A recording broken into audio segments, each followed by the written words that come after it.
All right, here we are.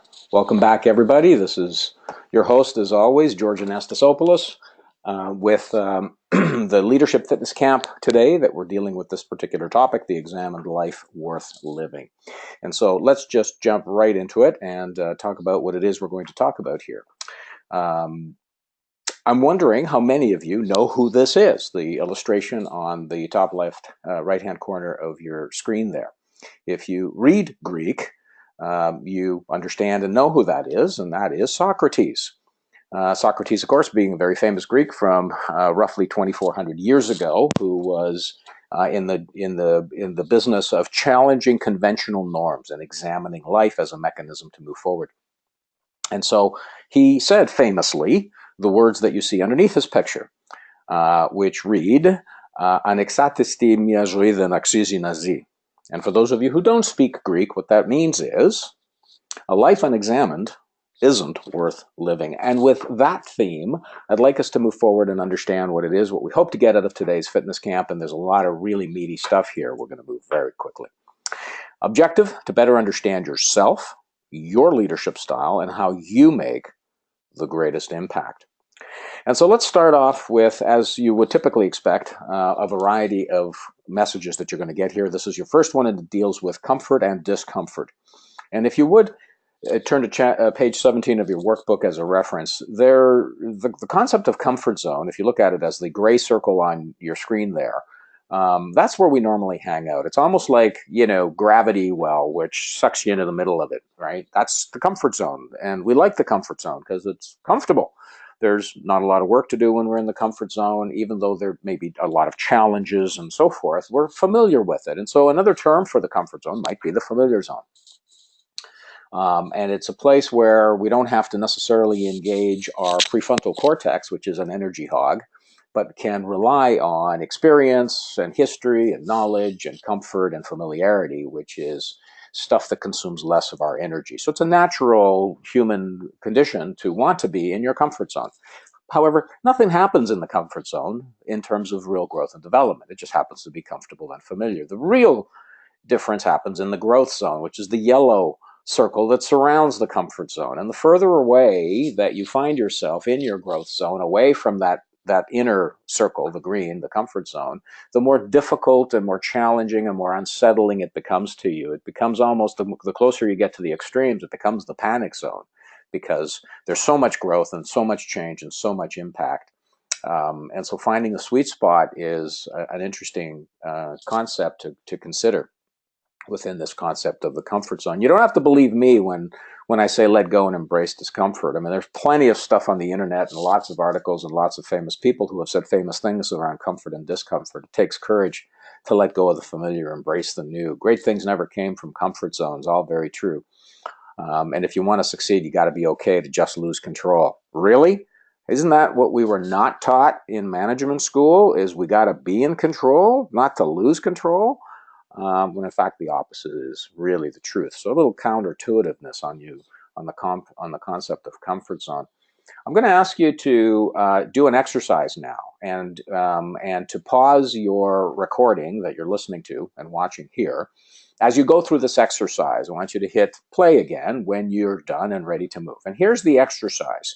I'd like you to think about a situation where you were in the panic zone, where, oh my God, just like this guy here, it's so much is happening that's different and challenging you to grow, learn, and do things differently that it's almost like a panic. But you adapted and changed. And when that happened, what did you become aware of as you adapted and changed? And what strengths do you believe you call on or called on to make that possible? Pause the recording now. Take a few minutes to reflect on this exercise. Hit play when you're ready to come back. I'm going to go away now. Hit pause.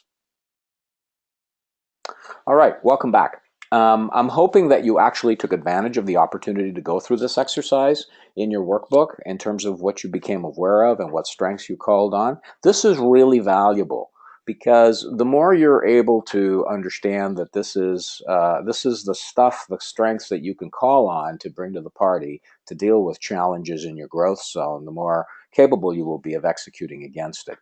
And if you'd like to send that homework reflection that you just went through to me, I'm happy to review it and discuss it with you in a 15-minute one-on-one.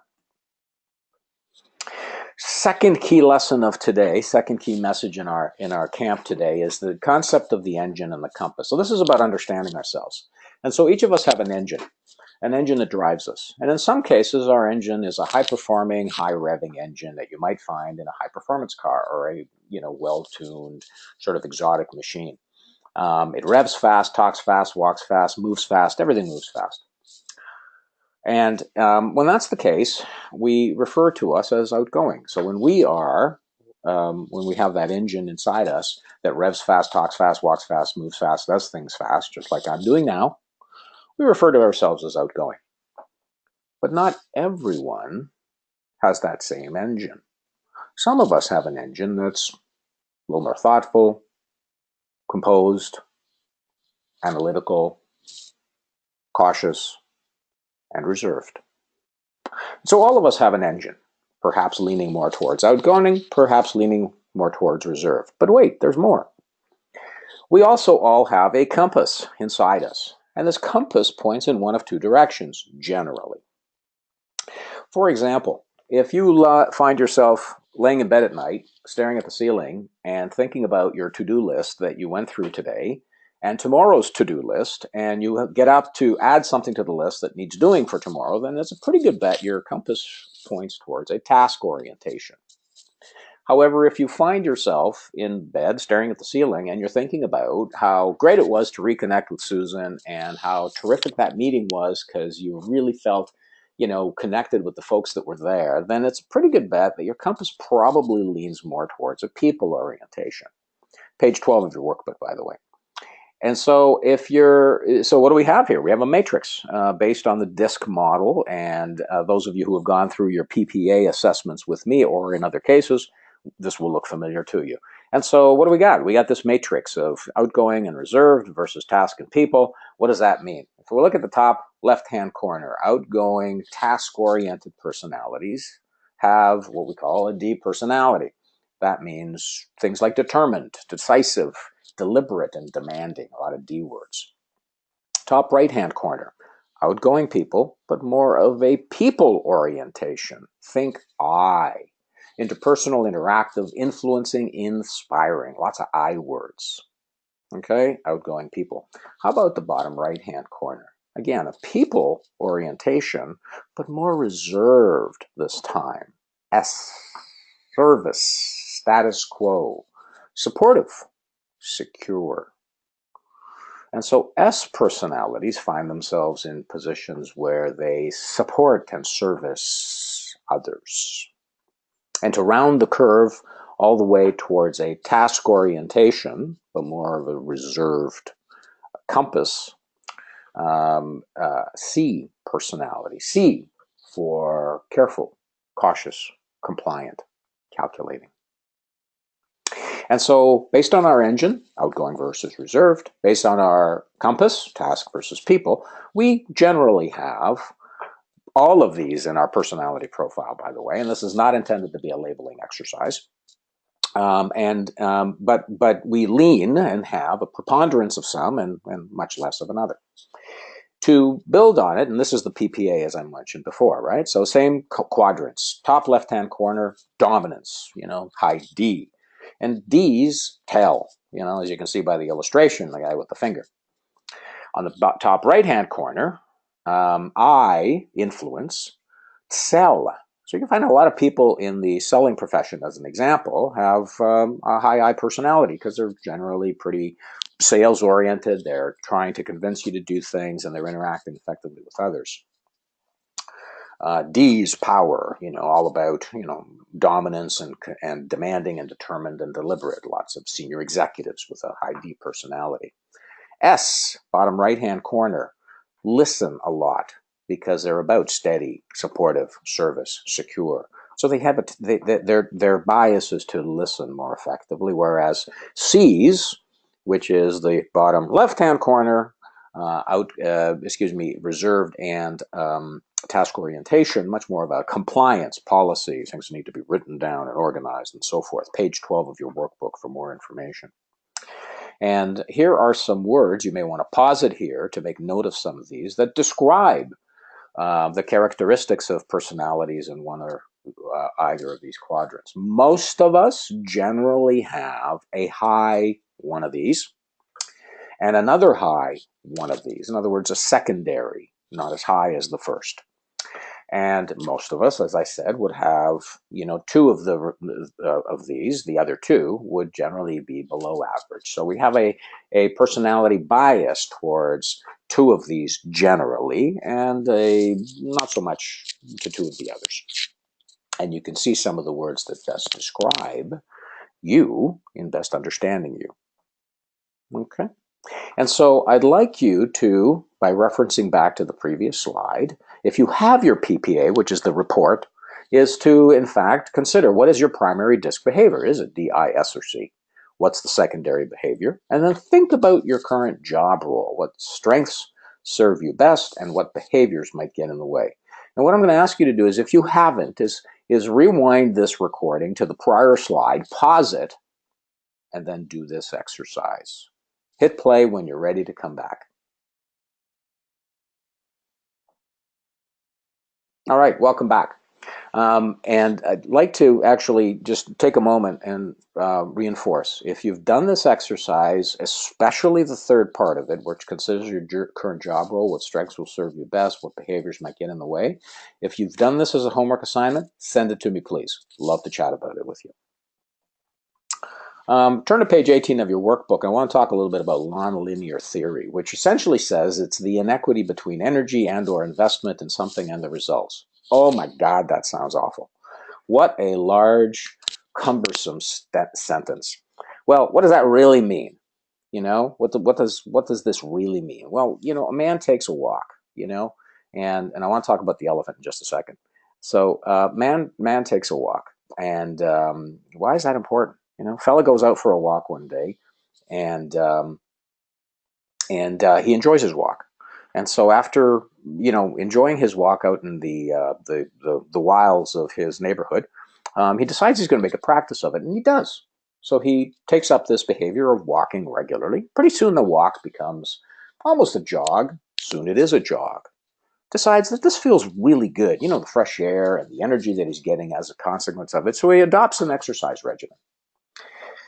Feeling better about himself, feeling better about, kind of his physical conditioning and the way he feels about things affects his mind in a very positive way. And he decides finally, he's going to go back to school, get that MBA that he had thought of doing for a bunch of years but never got around to doing, and he does. He finishes his MBA, but while in school, his eye happens to cross an attractive young woman. They get together, and before long, they are together. They marry, they start a family, life is good. He gets a good job, he gets promoted periodically, he's a senior operator and well respected in his company. One day he's interviewing a candidate for an entry-level job in his company, and the candidate asks him, so you're really successful in this business. How did you get here? And he looks at the candidate and says, it started with a walk. And so the nonlinear theory essentially says little steps along the way are way better than one quantum leap. And so start someplace and you will find yourself making incredible gains. The concept of the elephant, how do you eat an elephant? Well, there are several answers. The big one or popular one is one bite at a time. And the concept of eating one bite at a time is very similar to the concept of the nonlinear theory, as taking small incremental steps essentially leads to a greater goal. But the opportunity to make that happen requires a couple of things. Number one is you got to take a step. And number two is you got to keep taking steps. So don't stop. Insanity, said Albert Einstein, who was considerably smarter than pretty much everyone else on the planet, is doing the same thing over and over again and expecting different results. And so to that end, I'm going to challenge you now to consider, as we wrap this up, what's different? So what's different now that we've gone through this material and you've gone through those exercises? What are you going to do next? To write them down and then tell 3 friends and an accountability partner. And if you really want, oh, I just want to comment on the image at the top right-hand corner. Stop waiting for Prince Charming. Get up and find him. The poor idiot may be stuck in a tree or something. Well, that's the concept of action planning. Like, you know what? I'm waiting for something to happen. Nah, go make something happen. And essentially, that's all I'm suggesting here. How do you get an A in your homework? And I'm encouraging you to do your homework. And that is your reflection exercises, page 6 to 9. And anything you want to add to your homework that you wish to do, send it to me. And I'm happy to spend 15 minutes with you in debriefing your homework and helping coaching you through application. And so I leave you with a final comment from yet another final Greek to add to Socrates, who was earlier on in today's camp. But these are the famous words of Aristotle, who said, we are what we repeatedly do. That's the nonlinear theory. Take steps. Excellence, then, is not an act, but a habit. Thank you, everybody. That wraps up our fitness camp for today. Just want to wish you well, good luck, and we'll see you next time. Bye for now.